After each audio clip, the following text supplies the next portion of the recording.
So once I was like, all right, I'm gonna transition and I'm gonna go ahead and be a Christian artist. I felt myself fall into that same trap where I start being too judgy about CHH and the whole stereotypes and things like that. This is too Mm. cheesy. Uh, and once I got over that hump, the next hump I was like, man, I don't want to mess up his message. And I'm not a pastor, you know what I mean? Yeah. And so I'm like, I'm gonna fall back. The independent artist spotlight. I'm sitting down today with Calculus, the rapper, man, all the way from Texas. He's in the building. We're going to talk about his new song, Heaven Start Talking, because, man, we are listening. Brian Righteous, this is the independent artist spotlight. Let's get into it. Calculus, what's up, fam? Hey, what's good, man? What's good? Man, Hey, hey. listen, excited to talk to you, bro. You have been a generational talent, should I say, in the music space for our genre, mixing hip hop with worship music with a little bit of country and rock influence, bro. Like you got a Micah Parsons thing going on over there. I hope that's your team. Hope the Cowboys are your team. But Oh yeah, definitely, most definitely, most definitely. I appreciate that compliment too. yeah, man. So talk to us, bro. Like you've been on a heater, man. Just social media is going crazy. You just dropped Heaven is Talking not too long ago. It's already over 1,000 streams, bro. Talk about what's been going on with you. Man, God's been moving. He's just been moving at such an incredible pace. Mm. I mean, honestly, I just came out of retirement, and I just wanted to, inspire a couple of people around me. I just thought it was going to stay local. Man. I did not expect any of this at all. Bro, why would you retire that gift? Why? Well, I actually retired from the secular industry, and Oh, there you so go. yeah, it was about 11 years. I'm playing around as a producer, but not actually doing anything of worth, not pushing anything. So, Okay.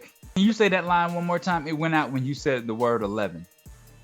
yeah, it's about 11 years ago I retired, man. And I mean, I've been, as a producer standpoint, just playing around and mixing and making my own stuff, but not actually pushing anything of worth or value.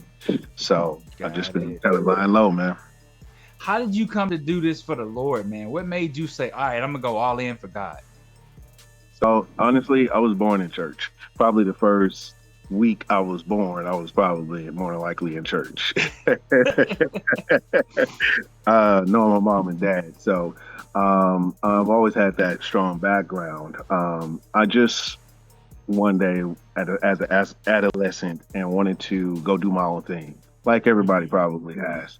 And I found myself directly in the trap environments, literally in those streets. And I just kind of strayed away from it. As I was doing my own thing and being a producer and making some music, my producing skills were going off the charts and people were asking for me. However, my own artistry and work was suffering more than likely due to internal conflict. Mm. So once I was like, all right, I'm gonna transition and I'm gonna go ahead and be a Christian artist. I felt myself fall into that same trap where I start being too judgy about CHH and the whole stereotypes and things like that. This is too Mm. cheesy. And once I got over that hump, the next hump I was like, man, I don't want to mess up his message. And I'm not a pastor, you know what I mean? Yeah. And so I'm like, I'm gonna fall back. So you came in as Saul, but you're coming out as Paul. Yeah, that's more than most definitely. That's most definitely the right metaphor for that, for sure. Was it hard for you to lay down all the secular stuff and like completely follow Christ? No, no, because honestly, um, it's that story that people, the silent thing that people don't say out loud. I was already following Christ. I Mm. just wasn't necessarily doing it, right? And so I wasn't implementing that in my works. And Gotcha. so that was the kind of thing. Yeah, so more like a conviction then after a while it set in that, you wanted to honor God with your gifts. Yeah, yeah. I get it. I mean, at that point, I've already had circles that were heavily secular, and so I couldn't just be like, "Hey, man, check this track out I just did." I felt too Yeah. embarrassed or that kind of stuff. Man, so okay, that just brings up a lot of questions, man. So between producing and doing music, which one do you like better? Majority of my life, I was the producer. Okay. This stage, God is saying, show the art, be the artist. You've been So a hidden talent, bro. You've been a hidden talent, man. I've been listening to people critique your music, and we all say the same thing. Like hidden gem, generational talent. Where has he been? This is refreshing. Like, talk about. Is it from the production standpoint that you decided to dibble and dabble in all genres? actually, yes, that's an accurate perspective. Yeah. I've already been used to producing other genres and making Okay. beats for other genres, and so I just never did it myself. And at this point, honestly, I've been leaning this whole thing is more like leaning on his direction. I'm literally listening, which all of these recent singles were leading up to the full album. That's what I Okay. released first. Okay, I get that, man. I get that 100%. So, what's your process been like as far as like, writing the music? Is it coming from a place of inspiration? Is it coming from a place of encouragement or brokenness? Or is it, past life experience? Or is it a melting pot of all those things? It literally is that melting pot, Yeah. or like gum, Hmm. don't lie. The whole anything you want to brand it towards, Hmm. it's more of a reflection, as in, hey, this is the road I traveled. Yeah. Some people are afraid because they might be really good at the niche, and the acquired taste, and that's honestly my past life. It's an acquired taste. It's honestly saying, hey, this is very specific things that have happened to me and I've always felt alone myself. And now that I'm aware that others might feel that way, I want to share that message and make sure that they don't feel alone as well. That's good, bro. That's good. I mean, oh man, we need you in this space. That's one thing. We definitely could have used you this past weekend at the beat battle. Okay. We had beat battle in Tampa for the Track Stars Flavor Fest beat battle. Yes, Um, sir. and man, it's crazy, man. The guy who won, Rodney Jerkins hired him on the spot, bro. Oh, wow. Yeah, it was like, hey man, I need you to come to my label and be my in-house producer. Oh, wow. So yeah, great Wow. opportunities over in this side, man, and Sir. especially what you've taken from the secular realm. You probably could fuse in with somebody like a Rodney Jerkins who understands and knows and now looks at this space as we need to help this space, you Yes. know. Yes. And Yes. I'll say this, you know, we once had a bad stigma on us about the music, but man, guy showed up. He started just bursting out talent and all these artists. And so now we're in this place right now where we're really being compared to secularism as the new mainstream, you Yes. know. And it's Yes. exciting that we have this opportunity to right the wrongs that we felt were attributed to us early on. And so someone like your caliber coming into the space, man, is a dream come true, especially when your heart is transformed for God and you're like, okay, let me see how I can help his people shine. Yes, sir. I appreciate that. Thank you. Yeah. I appreciate that. So tell me a little bit more about the projects you're releasing. Talk to us about Heaven is Talking. So I released first. It's a wave. I released intentionally Broken Glass, and then I released Heaven Start Talking, and pretty much kind of back to back because they speak to two different languages, the same verbiage, the same feeling, but through different spaces, right? And it was intentional so that I can let others understand how I feel and let them know that they are not alone, right? Yeah. But at the same time, it's a lead up to the full album called Phone Booth. And that'll Okay. be releasing on 11/21, Okay. 25 in a couple of days here. And so Okay. that's pretty much encompasses a conversation with God, my Hmm. conversation with God. Yeah. Broken Glass is fire too. I was like, okay, that's when I was like, wait a minute, what's going on? What's going on? Like when you said retirement, I was like, wait, why would we retire from all this great music that you're making? But I get it now. I get it. So I wouldn't really call it retirement, man. More like refinement. Wow, I received that. I received that, man. I Yeah, received it, man. yeah. Just give me my 10% if you decide to put that on a shirt. Oh no, most definitely, most definitely. I'm with it. I'm with it, man. Yeah. Nah, man, I just started a merch line a couple of months ago, and every time I hear a good phrase, I'm like, I gotta remember to like put that in my phone and come back to it. I remember I was in service one day, and the pastor said something, and it rhymed, and I was like, that would be great on a shirt. And I was like, excuse me, Lord, let me. No, it's the Lord's work, man. It's the Lord's work. There ain't no excuses. It's It all is, work. man. Yeah. It is, man. Um, no, seriously, bro. Like, you should put on a shirt. I chose refinement over retirement. Ooh. It might be hard, but you could do like that God over money type line Yeah. and stuff. No, I That know would be exactly dope. what you mean. It'd be fire. Yeah. Let me know if you Um, come up with a concept. I would love to see that. I'm gonna definitely gonna be hitting you up for sure. I'm definitely hitting you up. No, man, it looks like so I'm excited about the release of Phone Booth, man. Talk to us about what you want people to get when they listen to the full body of work. What I want them to understand is back in the day they had a thing called mixtapes, right? Yep. And not necessarily just focusing on the mixtapes, but the era, right? Mhm. It's kind of like everybody is always in the physical store, ready to go pick up something, even if they tried to bootleg, it, right? Yeah. They was ready to get here new stuff and keep it moving, you know, something going. But then there was the same era, that same era. That's where full albums were released, right? Hmm. Hmm. You know, as far as our culture goes, right? And so it was more like those were the lasting projects. People still play those to this day. And Okay. so I just kind of wanted to, the same time, give momentum and be in the moment, right? But Mhm. I also wanted to emphasize on what's going to last. You know, not necessarily my music, but the messages. You know, Absolutely. I want those messages to last so that people always have something, you know, to lean on. You know, Yeah. when they Yeah. don't have someone physically there. Sometimes Sure. it's easy for us to forget God is just right there. You know. Sure. Hmm. Hmm. No, and that's good, man. I think that's amazing. Um, when it comes to the full album, man, what is it that you uh would compare it to as far as sound and sonically? I, you know, I would say the way I have to lean on my production side, switch the hat. Yeah, So yeah, I yeah. would lean more on that it is mainstream sounding.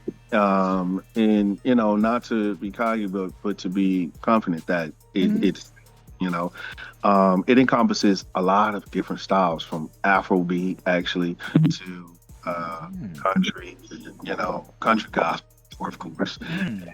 trap, you know, trap gospel, you know, and so it hits a lot of different corners. I mean, I wanted it to be where this is not about me when I say this, that not that it shouldn't be skippable, you know, Yeah, that's the yeah, yeah. thing, right?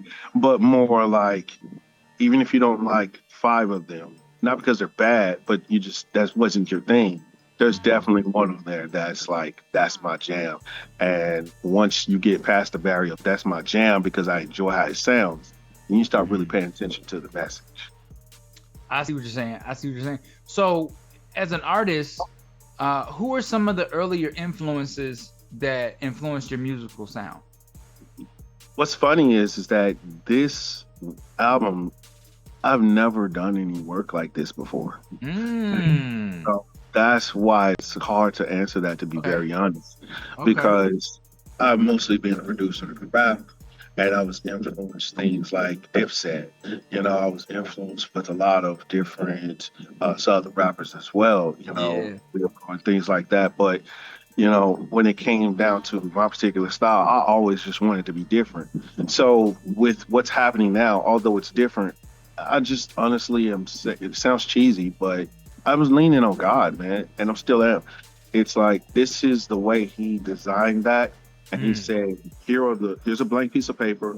I'm gonna draw the squares around. Mhm. Now you just play and color all within. Man, I love that. What is some advice that you have for somebody who's on the fence about, man, like I'm making good music on the secular side, I'm making good money on the secular side, but I'm just not sure if I'm going to be able to make it in what I'm doing in the Christian side. What's your advice for someone like that? I'm gonna say first, if you're already considering it, it's actually a good step. There's no judgment. That's a good step. That's good. The next step I would say is that check your foundation. You know, understanding that, are you hearing the word enough to understand that path? Because all you're doing is looking at the door. Door is still open. You still have to walk through it. And if that doesn't get you, I'm gonna hit you with the line I hit my kids. Oh, why are you saying you don't like it? You haven't even tried it yet. Yeah, yeah. That's good. Yeah, that's good. I feel like one of the things that would draw somebody back is not feeling like they're going to be appreciated on this side. They'd probably be more appreciated if they think about it. That is very true. But we still want to understand that once we start saying, oh, we're doing this for self glorification, self gratification, you know, we're missing the mark, because then you're just heavily leaning on one side more than the other, kind of like the left right brain, you're like saying, hey, oh, I just want to focus and make sure the quality is good. But what about your Yeah, message? yeah, And then there's the other side that's just not caring about the quality and just focusing on the message. right. Just here to hopefully show a roadmap of how to blend those two. Right. And so what are some of the things that you're doing to support the body of Christ outside of the music ministry? Like what are some things that you personally have a passion for in this space? So, as a previous producer, I actually serve at my local church Okay, as that's what's you know, up. you know, to help with the audio, online and the main. And so, it may not seem like a lot to somebody, but I just want to make sure that whatever's being said is broadcasted the right way, right? Oh no, it's a lot because it's a sacrifice. It's a sacrifice, man. And like I think God appreciates the fact that we take any of our gifts, talents, and abilities over to the storehouse, and we tithe that time. You know what I'm saying? So it definitely makes a big difference.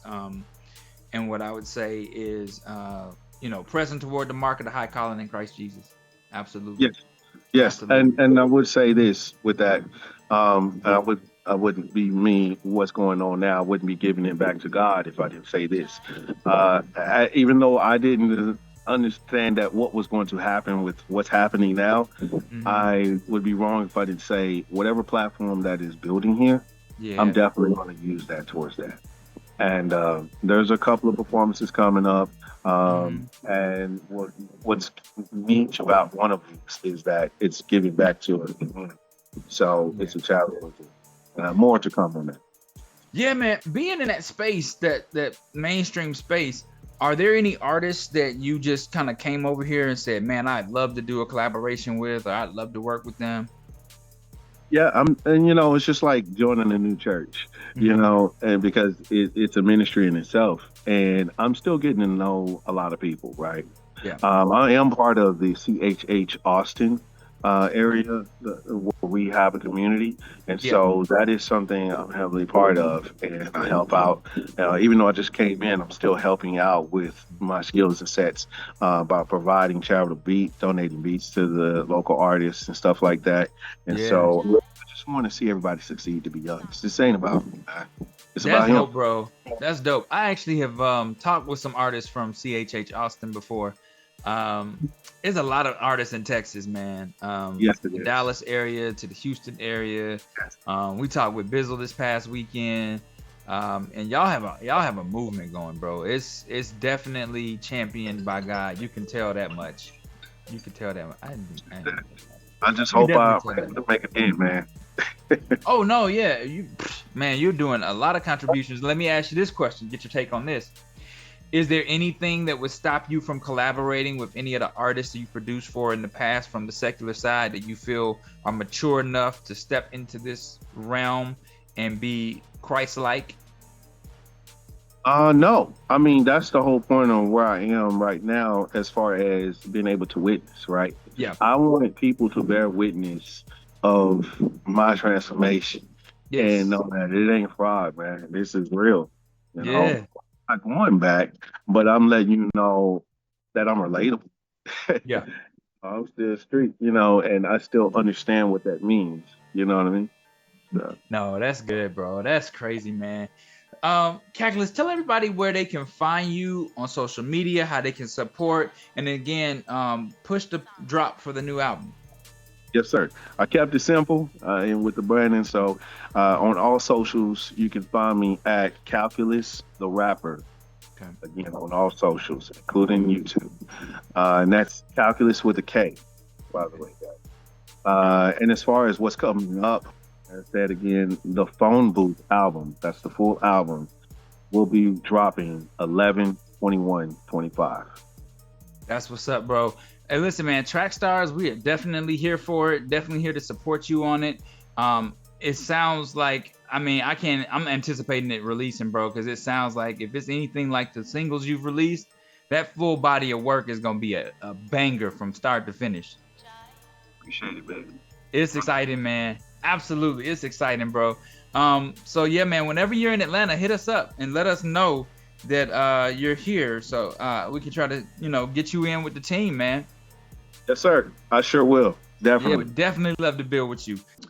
Yo, listen, man, that was an awesome conversation with Calculus, the rapper, man. He is here in this space working for the kingdom, and we're happy to have him. Make sure that you go out, you like, subscribe, and follow him on social medias. Look out for the album, man. Phone Booth is coming November 21st, man. It's going to be amazing because I've already previewed the singles, and I know what this brother's about, man. So y'all make sure you go like, follow, subscribe, and do what you do, man. This is your man, Ryan Righteous, the Independent Artist Spotlight. You're in the field with the Track Stars. Let go. Okay, in the artist spotlight. Okay, making sure you shine bright. Okay, Ryan Righteous, that's right. Okay, Track Stars too hype. Okay.